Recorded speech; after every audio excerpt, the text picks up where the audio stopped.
Well, thank you, everybody. I'm John Taylor. I know quite a few of you here. I don't know you all. I'm a Director of Curriculum, Innovation and International Education at Cranleigh School, and I'm also Chair of Project Qualifications for Pearson. My late father-in-law once went into a pub and started chatting to the chap next to him.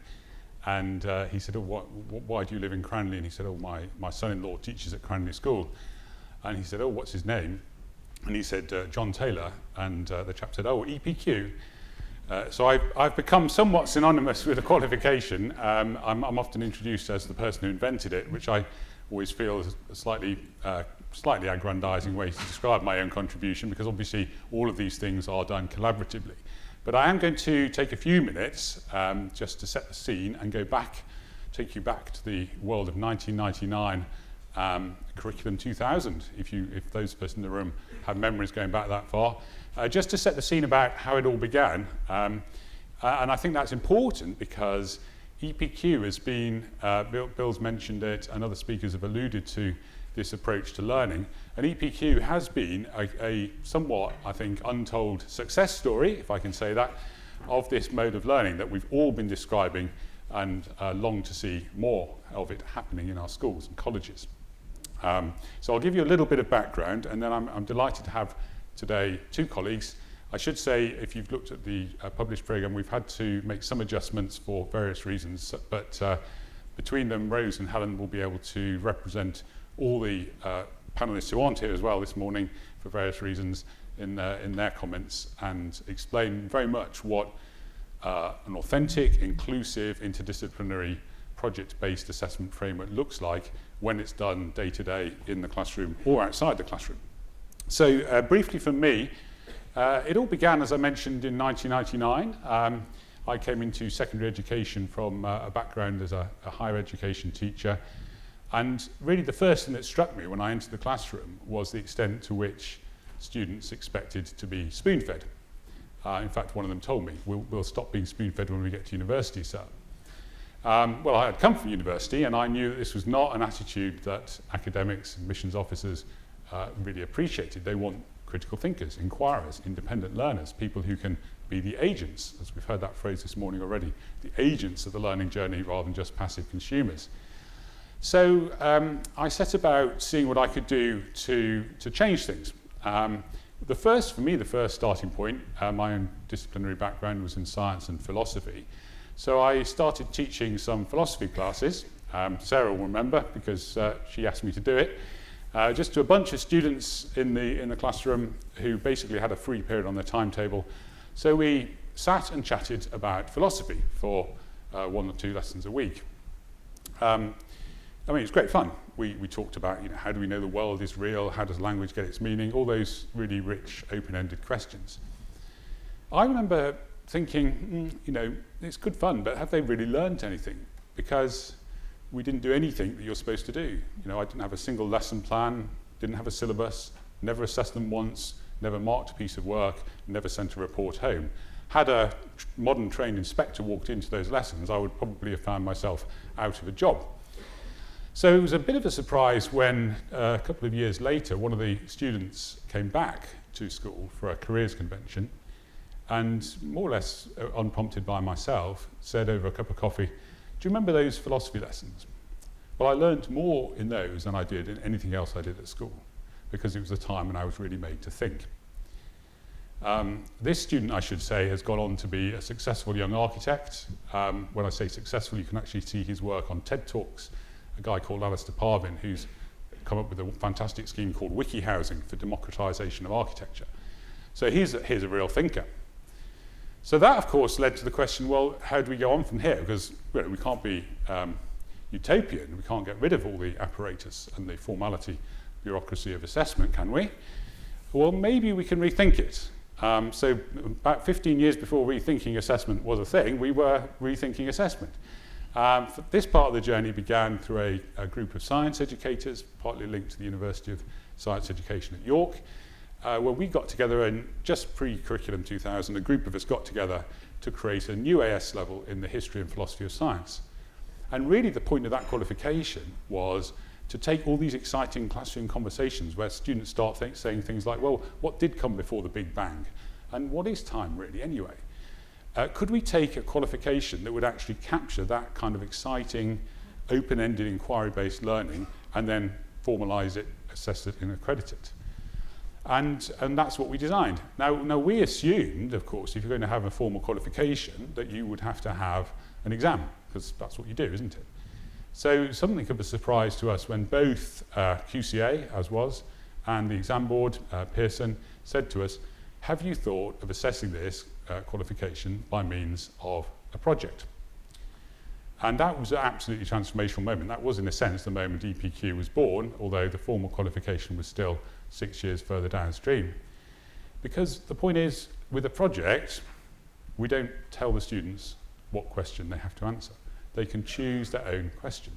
If their thing is the Big Bang, that's great. But if they're interested in cloning, if they're interested in AI, then that becomes the central part of their learning journey and the point on which they're assessed. And so we had a really interesting challenge. We had to build an assessment system where you could basically have any question you wanted as a starting point. So that course ran for about 4 years, till 2008. And at that point, the government started to get really interested. Remember the Tomlinson report. We actually were sort of our small pilot of this quite specific program, got jumped on and turned into a pilot for the extended project, which then rolled out from 2009. And with the rollout of the extended project, we kind of grew wider and wider in terms of applying this type of learning in a new context. So the first and significant change, which we'll hear about from Helen and Rose in a moment, is that we went multimodal. Originally, we'd stuck to pencil and paper or typing sort of essay-style responses. With the EPQ, we said, look, we want to allow for performance, we want to allow for drama, we want to allow for any mode of learning to be assessed using this approach. So that was a powerful change. And we also spread across the age range, because the EPQ was launched as part of the 14 to 19 diplomas. It's available and most well known as post-16, but we have a higher project, typically at Key Stage 4, and we have a foundation project which could sit at the end of Key Stage 3 or early Key Stage 4. So we have a full spectrum of qualifications which build these competencies, assess them in multimodal ways. It grew quietly, in a sense. In some ways, we benefited from the fact that the EPQ wasn't the big ticket item. It was the diploma program that everyone was talking about. We were over on the edge of the playground having fun, and more people joined in. So we grew quickly from the initial launch in 2009 with about 1,000 learners. By 2012, there were about 30,000 learners doing EPQs. Now, annually, it's probably at around about 50 plus thousand. And quietly, again, without being noticed, it's gone global. The sun doesn't set on the PQ empire. You can do them in Florida, you can do them in Farnham, you can do them in Fuzhou. It's around the world because it's been picked up by British international schools and some online schools as well. So that's been the journey. One of the things I think that's really interesting about it is, if we're thinking about this as we are today with an assessment hat on, it's this question, if you've got an assessment system that's sufficiently carefully designed to really be flexible in the sense of we index certain skills as our main assessment objectives, you really do have then complete liberty to teach more or less whatever you want, in whatever way you want. So it's no coincidence that I'm going to be joined now by Helen, who represents somewhat of the assessment world as well as one of the senior assessors for EPQ, but also, along with her colleague Rachel, who's not with us today, runs a drama-based social enterprise called Act On It.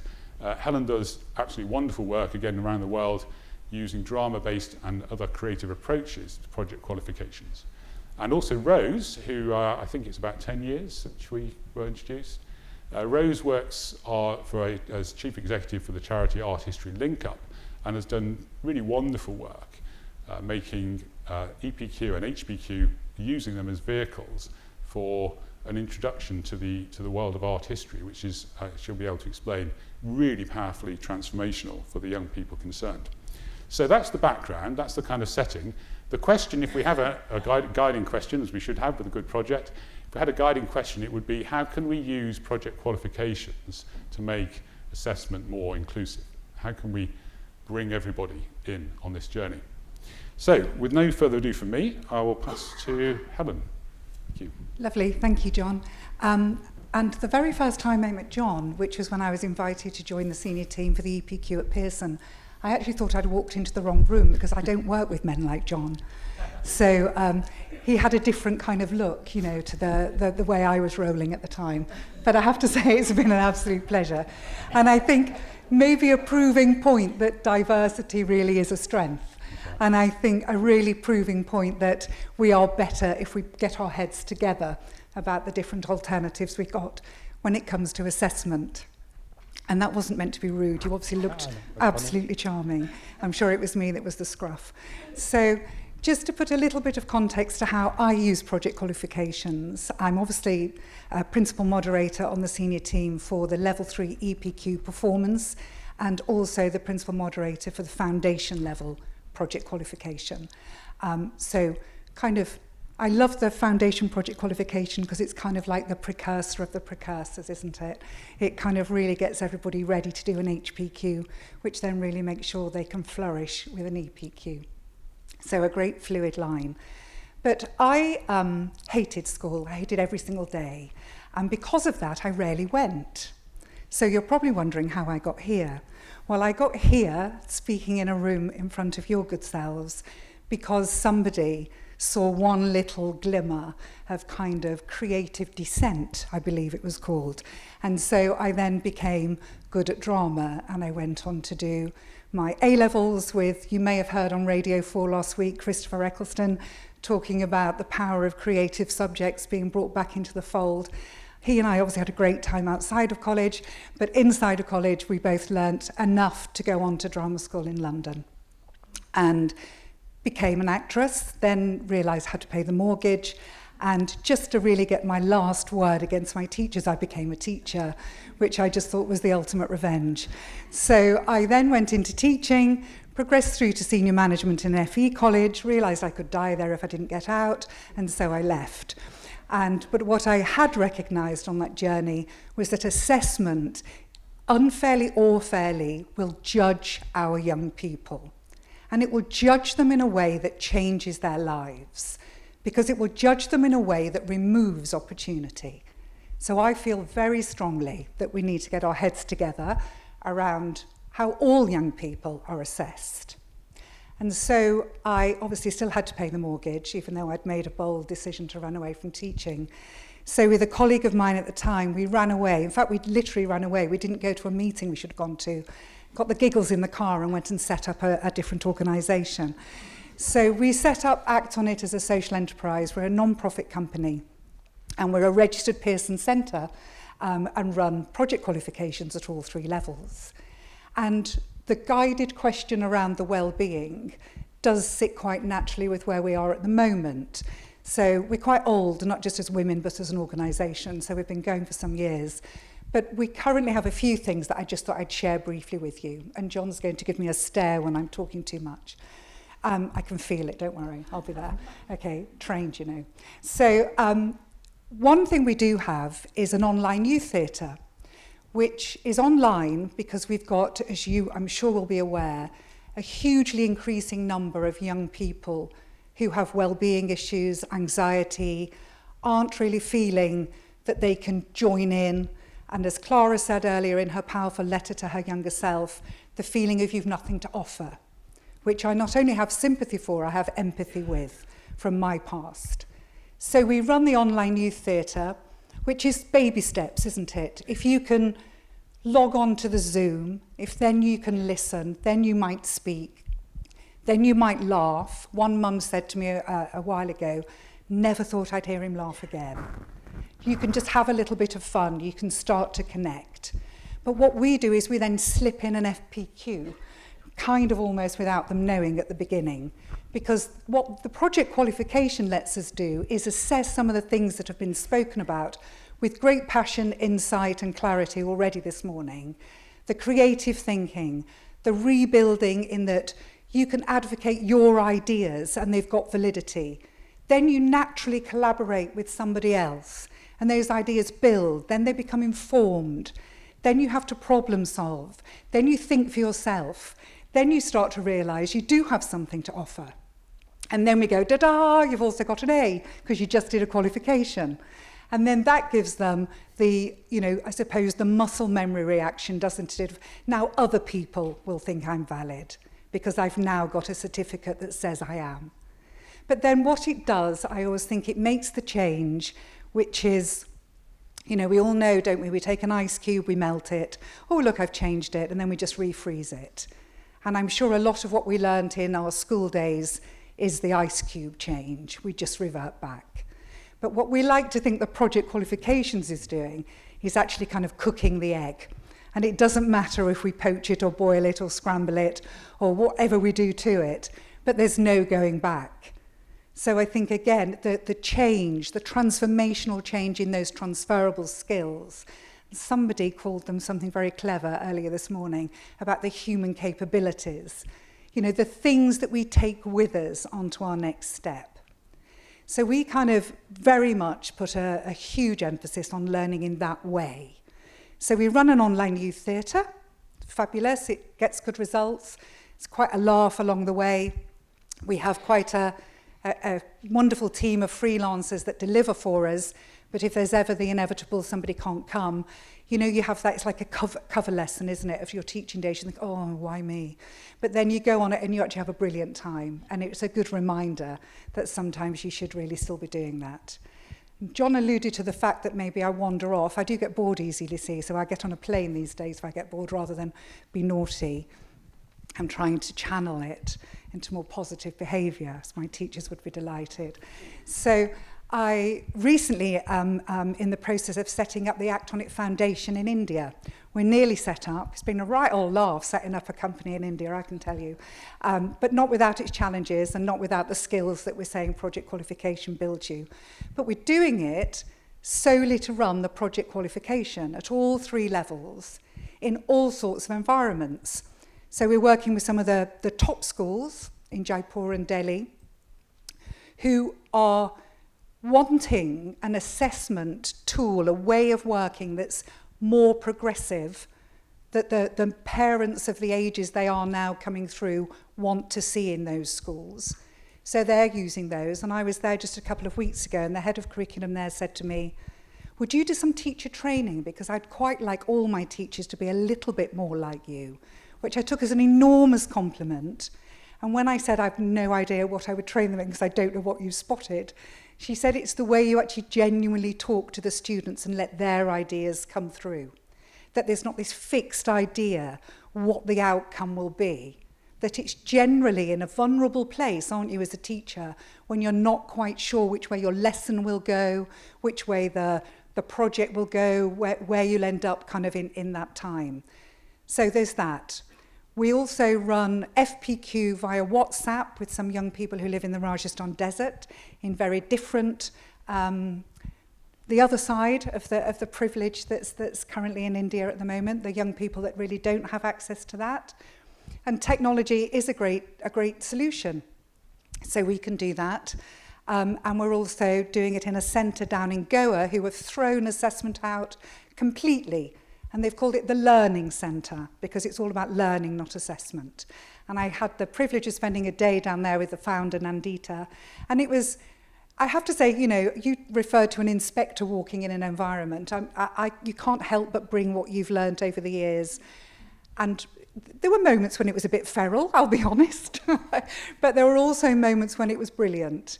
And so I think, again, just that. But why I was there was because she said, I had no idea about the project qualification. Why didn't I know about it? Because if I'd have known about it, I would have pinned everything on it. And I said, well, it's never too late. I'm like Mary Poppins, I'm here now. So let's do it now. So we've now set up a pilot with the FPQ. And she sent me a WhatsApp just the other day saying she's going to do it with every single student that she's got coming through the Learning Centre. So apart from the fact that I think Pearson owe me a fortune because I've set them up in India for nothing. But we can have that chat later. But I think I can't advocate enough for assessing the formative, assessing those behaviours that people take through with them to the next thing they do in life. So I'm not on commission, for the project qualification, but probably should be, because I really do believe in it.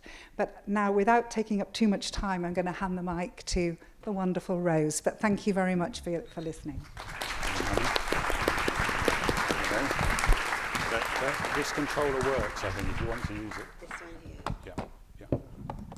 Here I am. Hello, such a pleasure to be here. Thank you for the organisers for this amazing event, and thank you especially to John Taylor, who supported, as he said, Art History Link Up and our project qualifications journey since 2017. I wouldn't be here today, and probably Art History Link Up wouldn't be here without John. So, as John mentioned, it's 10 years since we met. Here I am 10 years ago at the Wallace Collection, teaching our very first class of state school students. They came to us on a Saturday morning to study AS Art History Fast Track free of charge. They all came from very underrepresented backgrounds. They all kept coming every Saturday. I was always very surprised when they turned up, but they did. They loved it. They set their exams. They got qualifications. However, that year, A-level art history was withdrawn. It was terrible for all of us art history teachers. And Art History Link Up became a rallying point for the subject, because we were demonstrating that actually people who want to study art history come from all sorts of backgrounds and can gain all sorts of benefits from it.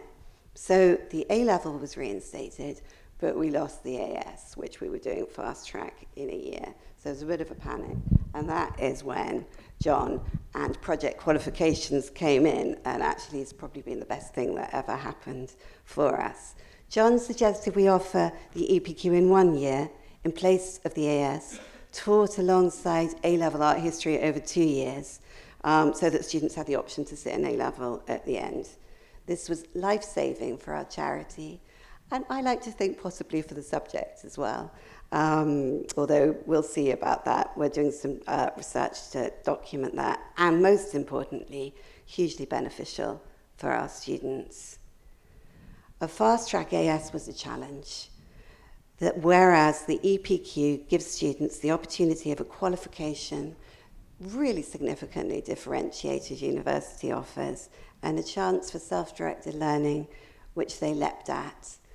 I don't know if it's coincidence or not, but at the start of 2017, our second year, we had twice the number of students that we could cope with. We had 40 applicants, and so the National Gallery took us in. So I had a busy year running from the Wallace Collection on a Saturday morning to the National Gallery on a Saturday afternoon to teach the students.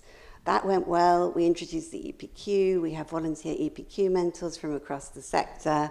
Lovely, lovely.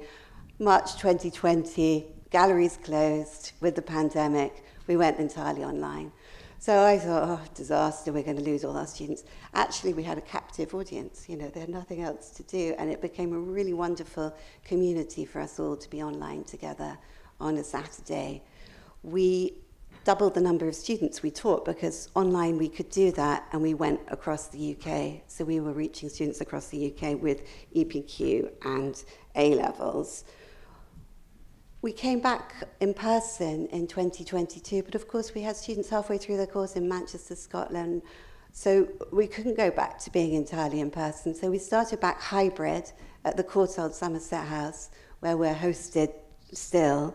Works really, really well. So there we've been running A-level and EPQ art history courses. But this, after the pandemic, we saw numbers dropping in terms of the applicants for our courses and the demographics shifting. We thought we need to work with younger students, and so we started working with the HPQ. The younger students told us they wanted a course, and we gave it to them. So why are we doing this? Fewer than 1% of state schools offer art history A-level.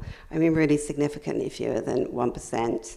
I taught at a couple of the state schools that offered the A-level, and I saw the impact of studying the subject on students from all backgrounds, learning styles, and ability levels. The most surprising ones flew. All benefited hugely emotionally from the subject, and of course intellectually. With these project qualifications, we're able to support students at all different levels. So last year we had a student whose only qualification leaving sixth form was an E in her EPQ. Great.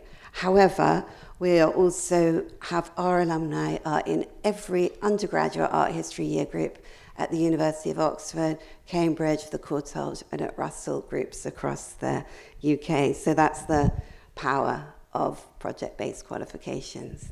Here's our demographics, essentially always over half widening participation, or over half minority ethnic. This impact is so significant that we're doing a research project with the University of Cambridge's Art History Department, because we've put so many students into the department since 2018. We've got, I think, 2 in the first year, 3 in the second year, 4 in the third year, and we have 5 placeholders for next year. And so we're doing this research for them to see what it is that we're doing. And I think we'll find it's the project qualification that is affecting this impact. Why does it matter? It's not just about fairness. Of course, that's very, very important. But it's about ensuring a diverse and informed future for the arts and for the country as a whole. There are jobs. We need our students in the sector in order to have a creative and fulfilling society. And this is what one of our students said, who's at Cambridge at the moment. She said it was influential in my confidence in navigating art history. Art history as a field felt entirely out of reach, and I think it's the project qualification that gave her that confidence. So an overview of our courses: we offer the A-level and EPQ, that's ongoing, free of charge for state school students. Please put people in touch. We also run an HPQ course. We've been running that with Waddesdon Manor. There we taught in a school and at the Manor. Now we've handed it over to the school and the Manor. They're delivering it without us. We are doing pilot courses at the Courtauld. We've done 2 hybrid that we delivered entirely, worked really well, HPQ. Now we're working on another pilot with state school teachers working alongside us to deliver. The aim is they take it back into the schools, maybe an after-school club, and also an online version. And I don't know how well you can see, hopefully you can see that. Essentially, probably the most important thing for us is that as a result of taking part in this HPQ in art history, over 90% said their other subjects had benefited, and almost 80% are considering careers in the creative sector. So project qualifications change lives. And here are some quotes by an external consultant who's appraising our work, and we're going to publish this as part of our 10th anniversary. I mean, frankly, I couldn't have made these up. They're just amazing, aren't they? I think after experiencing different cultures from around the world, I feel more connected and confident to experience more. That's a really significant statement, isn't it? Particularly in the context of much school-based education. Please, if you know anyone who'd like to come and do a free HPQ at the Courtauld, send them along to us. We're starting in April. We're also going to do an online version later in the year. Looking ahead, as John mentioned, it's our 10th year anniversary. So we're going to look at advocacy events, sharing research findings from the Cambridge work and the HPQ. We want to continue consolidate and share excellence in A-level EPQ delivery. We want to scale our HPQ courses for delivery in schools, and I'd like that to be in all schools. We work with the state sector because we're a charity, but I think very applicable to the independent sector also. Influence policy and put, most importantly, diverse talent into the arts. You can help, well, obviously we're always looking for money. You can volunteer, you can join our EPQ team, and you can become an advocate. Sign up for our mailing list, Instagram, social media, share what we do. And so this, I just want to end with this thought from our founding supporter, Dame Hannah Rothschild, that the next generation of thinkers, curators, and practitioners will include art history link-ups alumni. I think with the project qualification that we're on our way there, and with your support, we hope in the next 10 years to achieve our aim of embedding art history in more schools. And that is very much thanks to John Taylor and the project qualification. Thank you. Thank you, Ray.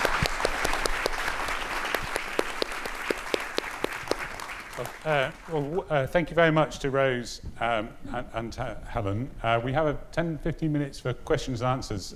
So the roving mic is going to start roving. Do please respond with your thoughts, your questions on the topics raised, or wider questions about project-based learning and inclusivity. Mary.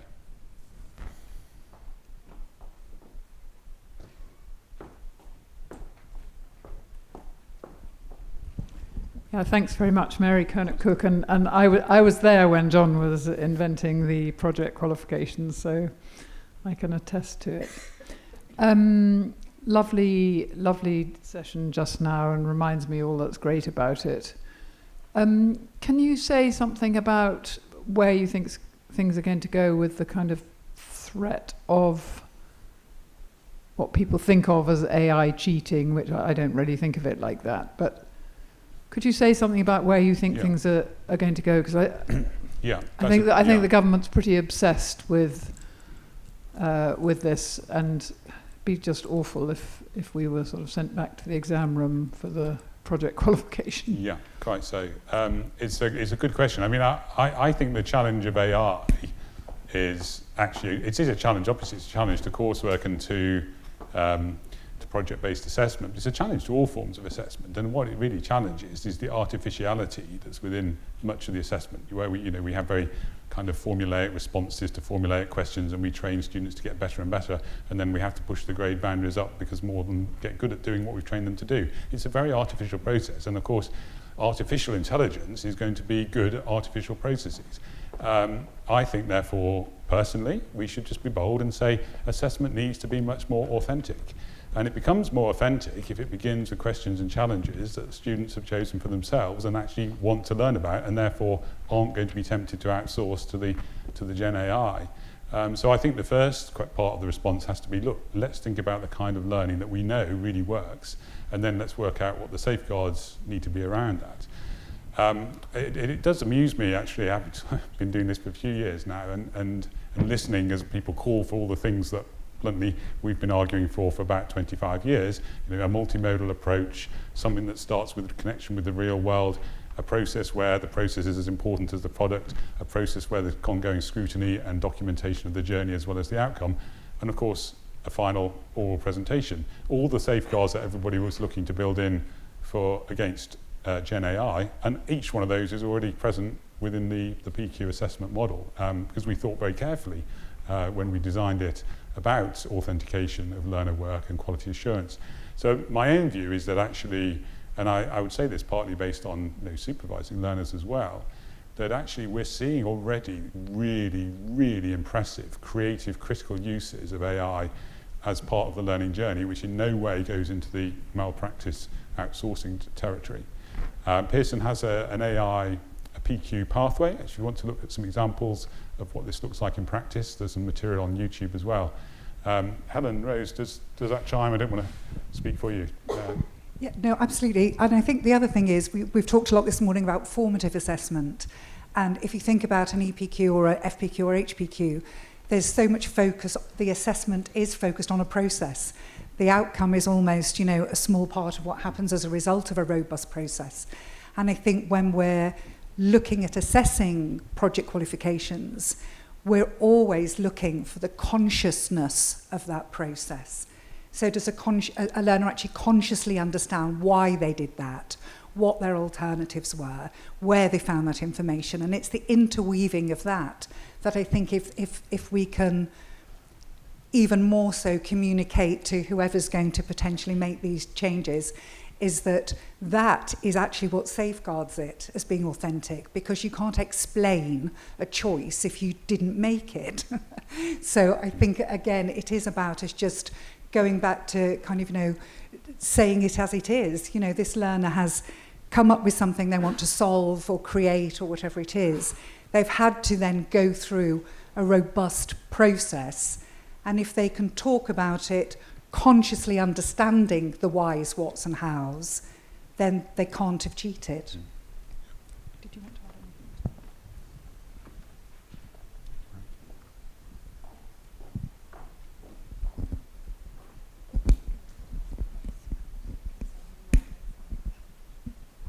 Hi, great session, by the way.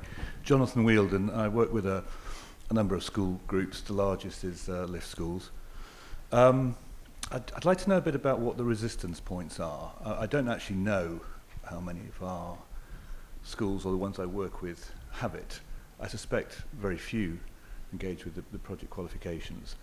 And I'm often advocating for change in lots of different areas, but can you say a little bit about when you're, what kinds of objections or reasons why people don't want to take it on? Because I read, rightly or wrongly, that EPQs are still a relatively elite thing for the best students, which feels so sad in a way.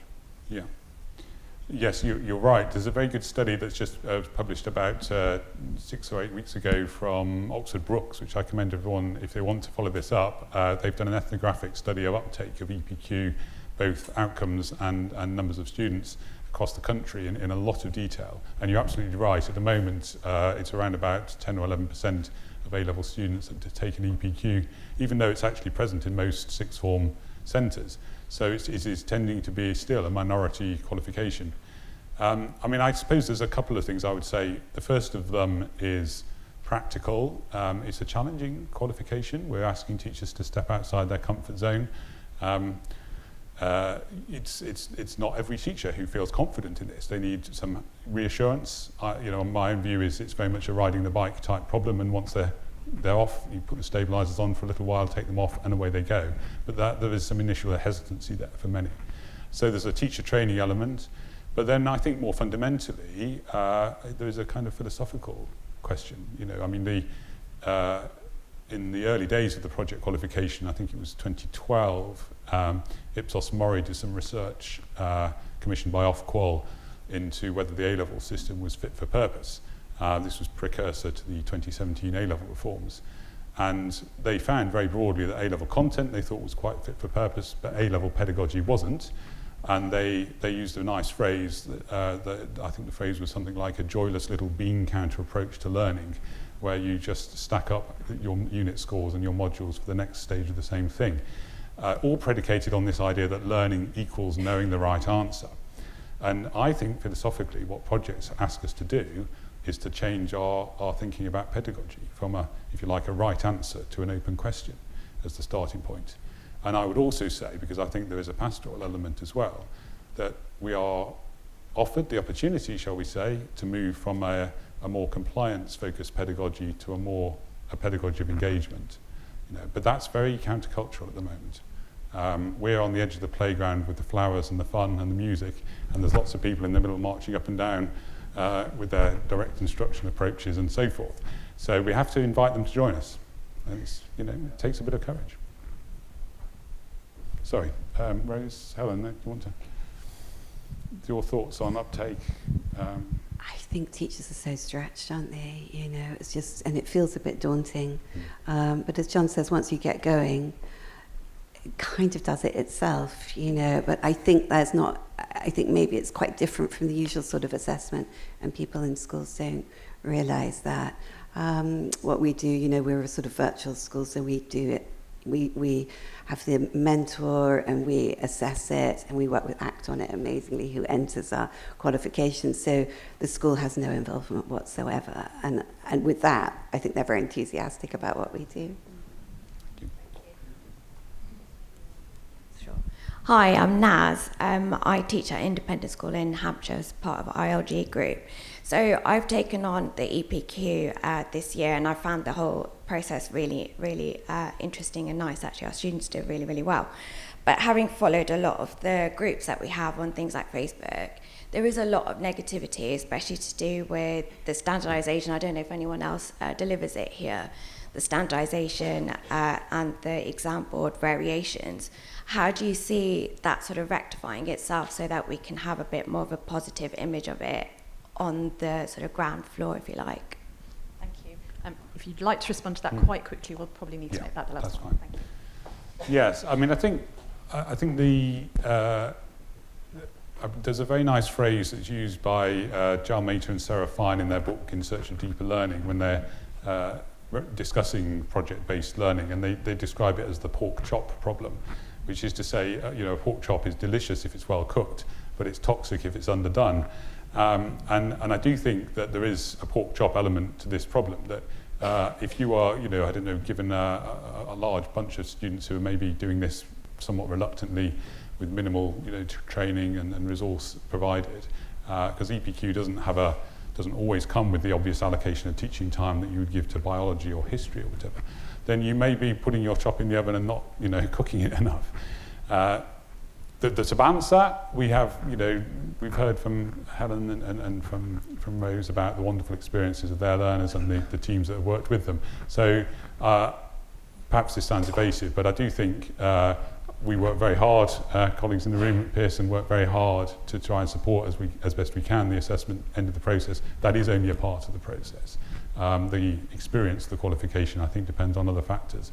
But in the right setting, I think the journey is one which, as the experience of the students that have been described shows, it's enormously transformational. So yes, it's high cost at times, challenging, but huge rewards are available.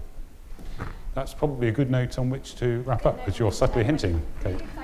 Join me in thanking Thank you.